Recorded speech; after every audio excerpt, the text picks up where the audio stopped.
Hello people, so we're going to go into part 2 of the tutorial for painting the Night Haunter. Now this next section gets a little bit, I want to say messy, but it's kind of erratic. I didn't really know what I was doing at this point, so you kind of just have to follow along.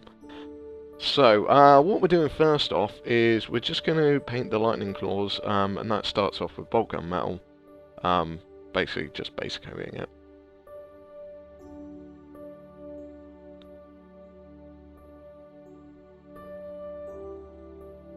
Okay, so once that's done,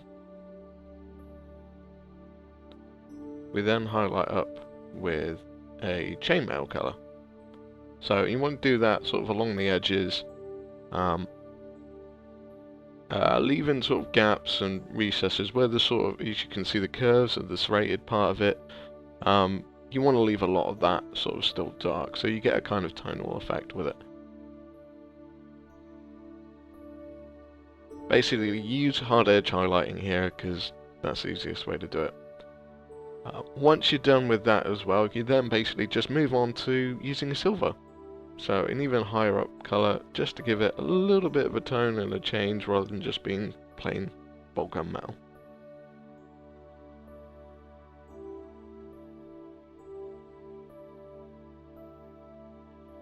So that's nice and simple, the lightning claws. Now this bit I forgot to do on the last part of the tutorial, this weird thing on his chest. I'm not entirely sure what it is, but I'm painting it silver because they painted it silver anyway.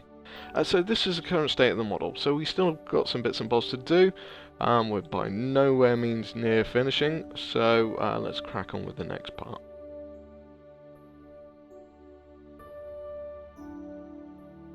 So this next bit we're going to use scale 75's brown grey. I usually go for a brown up to a white sort of slash bleach bone for my skeleton side of things, but I thought I'd go for grey for a change. So this bit you want to be as precise as you can, however you are base coating. So you don't want to be absolute finite. Don't worry, you're going to be going over this again with more details. If you use a sort of dry brushing technique, but your paintbrush isn't that dry, basically, so it's still got a fair amount of paint on it. I just brush it over this bit. I find that's a nice effect. It's kind of a cheating way of doing it, but yeah, I find that's a nice way of getting around it.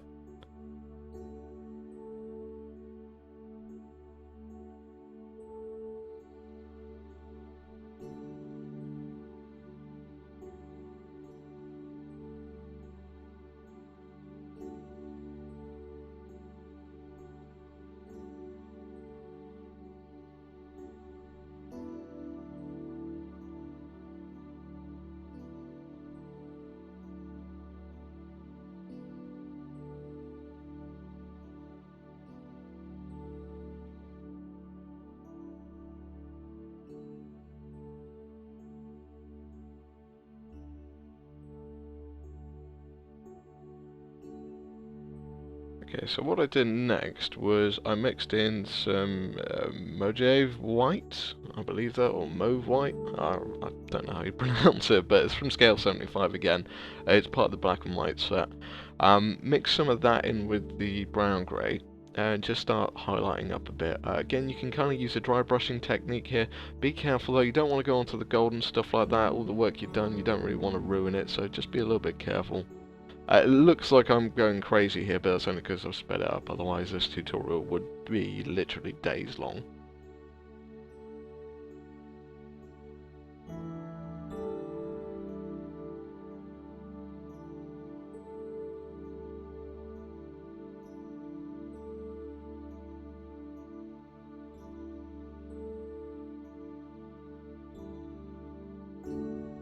Okay, now we're going in with some straight Mojave white, I believe. Again, kind of a bit of a dry brushing, sorry. Trying to pick out a few more details and bits and bobs, so we're not going so heavy on it.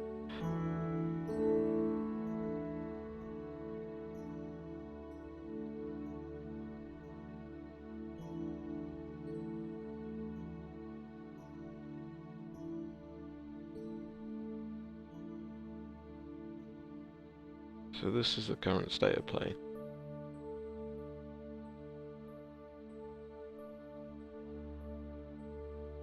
Okay, now we're going to be quite picky and we're going to go in with a white. And we're going to try and dry brush this very lightly, just to pick out a few more details.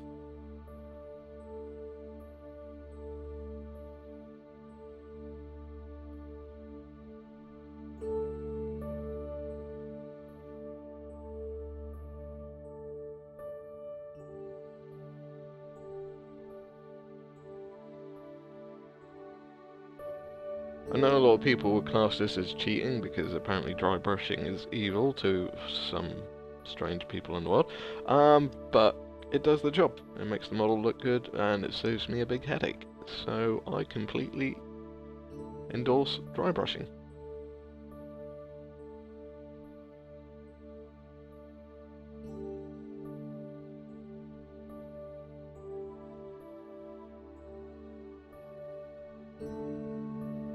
Okay, so now this is where it starts getting a little bit weird and a little bit messy. So we're going to move on to this sort of skin loincloth thing. You have to remember here is this technique I used for the cloak as well.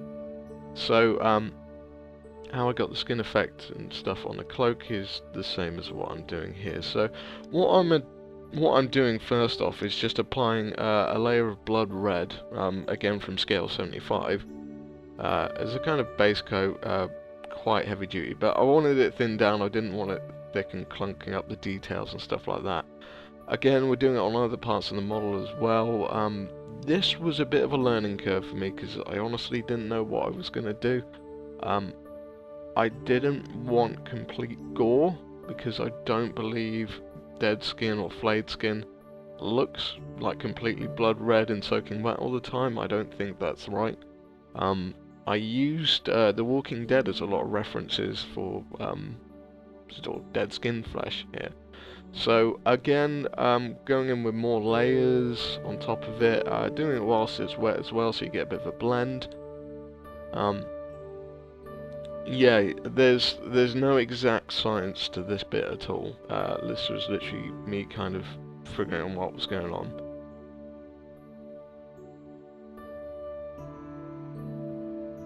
Okay, so this next bit for the skeleton, we actually used a colour called walnut, again from scale 75. I love my scale 75 paints at the moment. The reason why is they produce a matte finish, so they're really good base coating. And if you want to highlight, bring some gloss into it later with other paints, that's absolutely fine, they work brilliantly, but they're absolutely amazing for blending. So we've just basically used this as the base coat colour for skeletons. This also applies to the skulls and other parts of the miniature.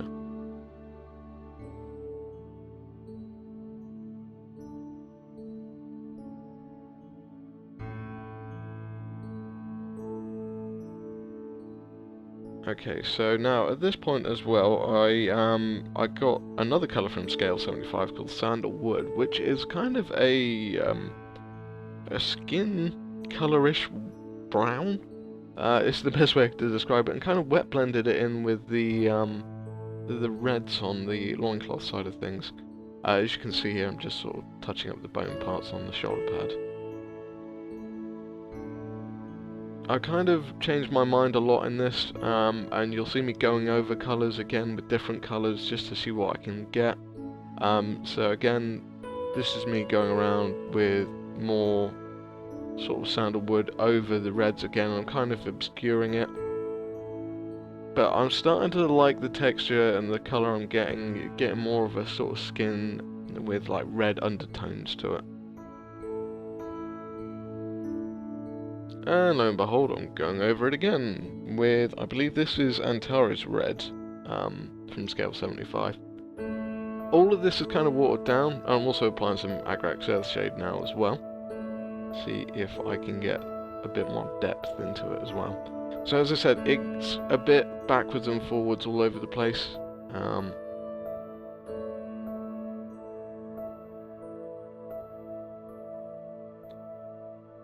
As you can see, I'm just starting to highlight up with different colours here. So this is adding in a colour called Rocco from scale 75 into the mix of walnut to highlight up the skeleton side of things. And again, I'm kind of just playing around with the colours, mixing bits and bobs together, painting on, trying to do as much sort of wet blending as I can. I don't want very sort of massively crisp lines on this, apart from like the skull. But the pieces of skin and stuff like that, I want it to be like a motley of different colours. This is using straight Morocco to get more of a skull definition, and then you'll see me go back over it again. I believe this is also using a colour called birch from scale 75 mixed in to get an even higher, well, even more of a highlight on it. So this bit, as I said, it's not an exact science. I didn't exactly know what I was doing. I was just kind of playing around until I got the result I want. And I urge you to do the same. This is just my way of doing it. You don't have to do it this way. Find your own way. So I'm beginning to like this sort of skin tone colours I'm getting here. I don't think it's done yet, but that's kind of a good starting point for me. So, and this is me highlighting up the skeletons and skulls and bits and bobs again.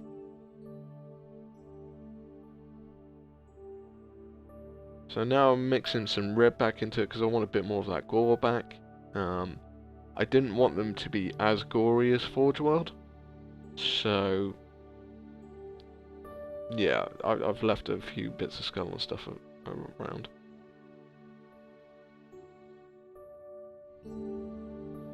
So as you can see, I'm constantly adding more colours to it, more washes, glazes, various different things like that. So this is the current state of play, really getting this nice subtle skin tones of like decayed flesh.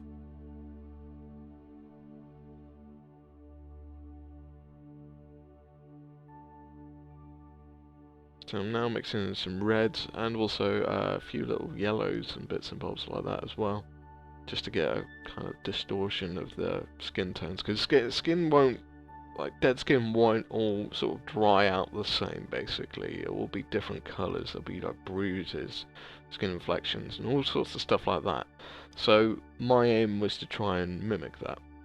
But now we're moving on to the cape. Now this was literally probably the hardest cape or cloak slash that I've ever done, because what I had trouble with is I couldn't figure out what was supposed to be cloak and what was supposed to be skin.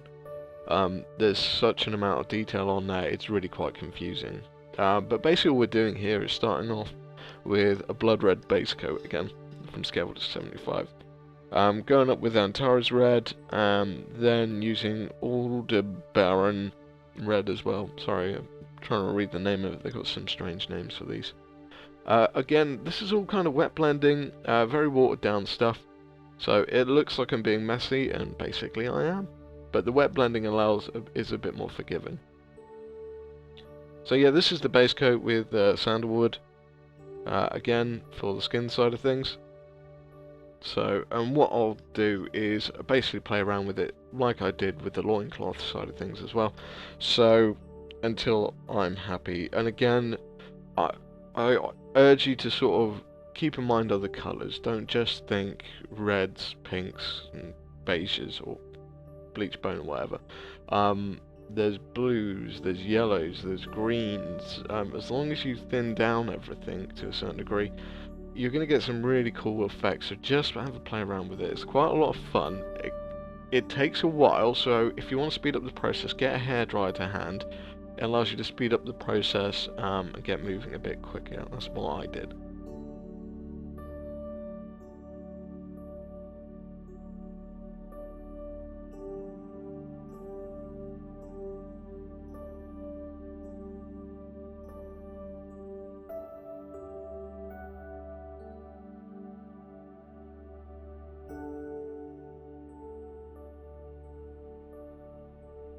Okay, now with the wing shoulder pad, this takes a little bit of precision work. Basically, the way I do the wings of the Night Lords is I highlight up the sort of the skeletal structure of the wing. So you talked about all the raised edges and the top of the wing, and you basically go up from a dark red up to a lighter red. Now you could use scab red, corn red, or whatever from GW. Go up to a blood red. And then I'd mix in an orange with it. I know some people like to mix in a pink, and that's completely fine as well. Depends what you go for. I like the orange effect myself. It's a bit more warming, whereas pink can be a little bit sort of effeminate sort of thing, and I kind of wanted this to be a bit more savage, have a bit more fire to it, so orange is quite a nice colour for this. But yeah, basically if you follow what I did just there, just go around the tops, do the wing sort of skeleton, and leave the bottom of the wing membrane kind of dark colour. Make sure you always thin down your paints as well, otherwise you get too much of a stark blend. Basically you don't get a blend. So bear in mind, just keep it watered down and you should get quite a nice blend.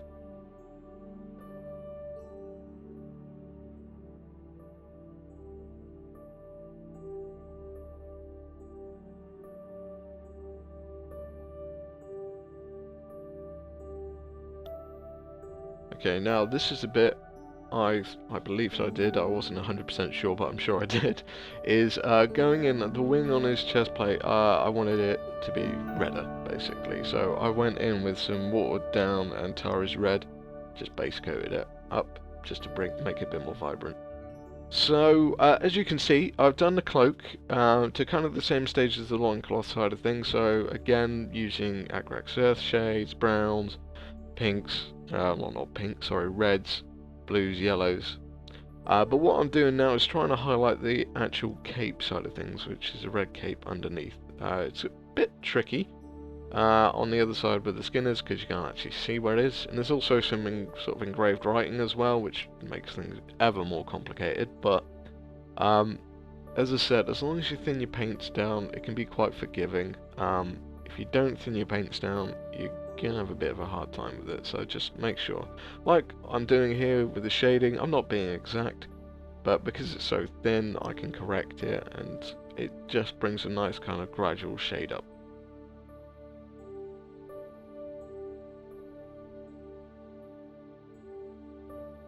Again, these are using the reds from scale 75. I actually end up getting a bit sick of this, and I actually end up switching to blood red. I can't remember what it's called from GW these days. But I wanted more of a gloss finish to it, and the scale 75s are very matte, so I actually had to switch to one of the GW range just to get a bit more of a finish to it. Again, watered down, it actually blended quite nicely.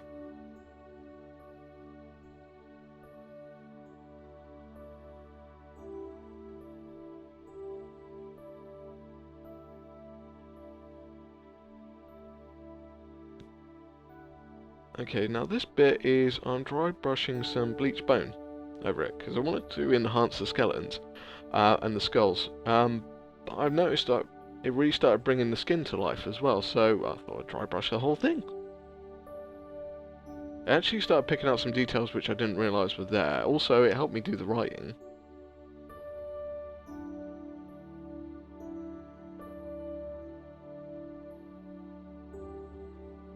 Now I'm actually dry brushing some yellow onto it, because I wanted more of an aged look. So as I said, dry brushing just to allow some of the areas to look a bit more sort of hazy. And this is actually a blue wash on top of that as well. I know it seems very strange, but trust me, it gives off some wonderful effects.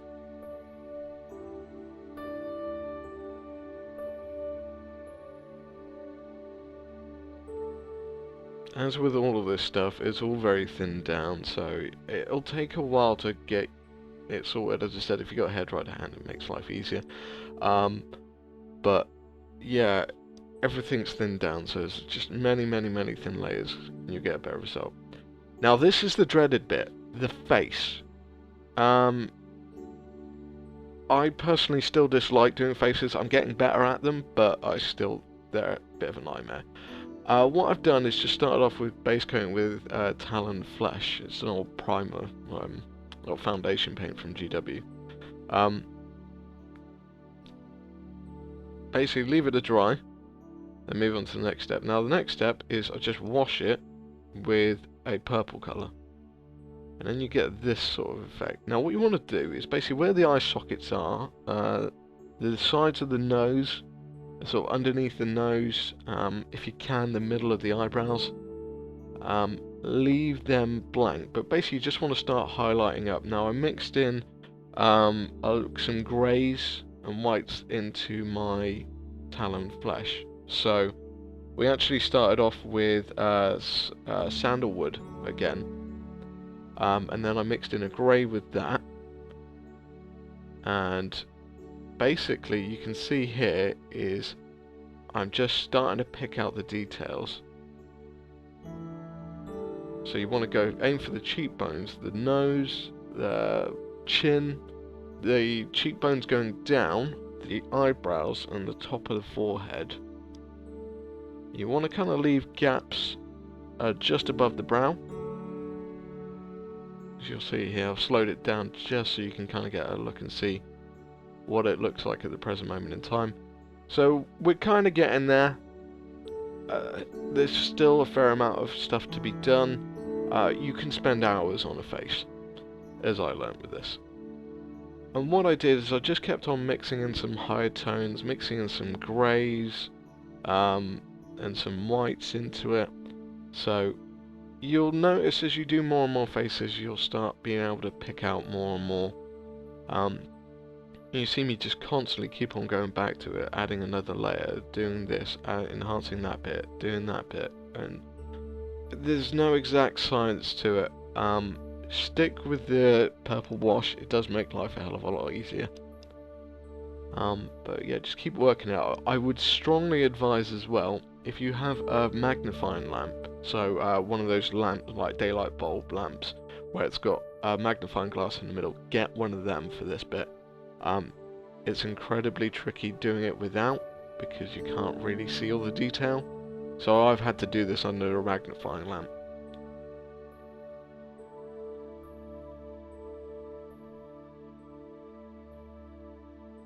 So you can see it's starting to come together. I'm just dry brushing the hair a little bit, just to get a bit of define for the black. Okay, so, and this is kind of what we're at the present moment in time.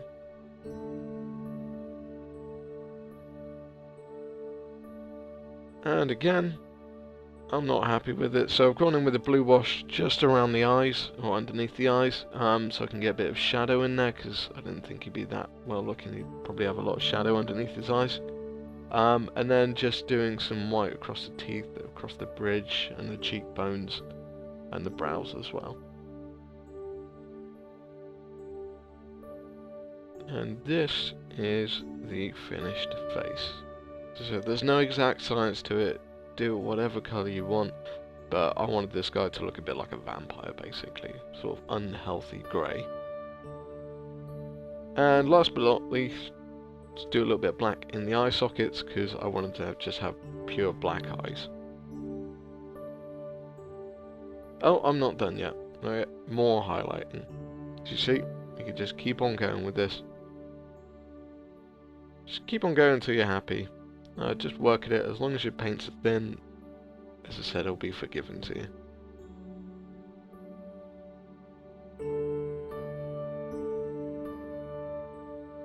So it looks a bit like Brandon Lee from The Crow at the moment, which is kind of the effect we want. And for some odd reason, I decided I wanted to highlight up the ridges on his armor again, with a bit more watered down ultramarine blue. Don't know why I didn't do this in the previous bit, but hey ho, I just wanted to give it a bit more emphasis. And that's the end of part 2. Part 3 will be on its way shortly. Hopefully part 3 will be the last one, so I hope you've all enjoyed it. Again, if you want to see more updates, click the subscribe button, or go check me out on Facebook. And hopefully I'll catch you sometime soon. Take it steady, guys. See you later. Bye bye.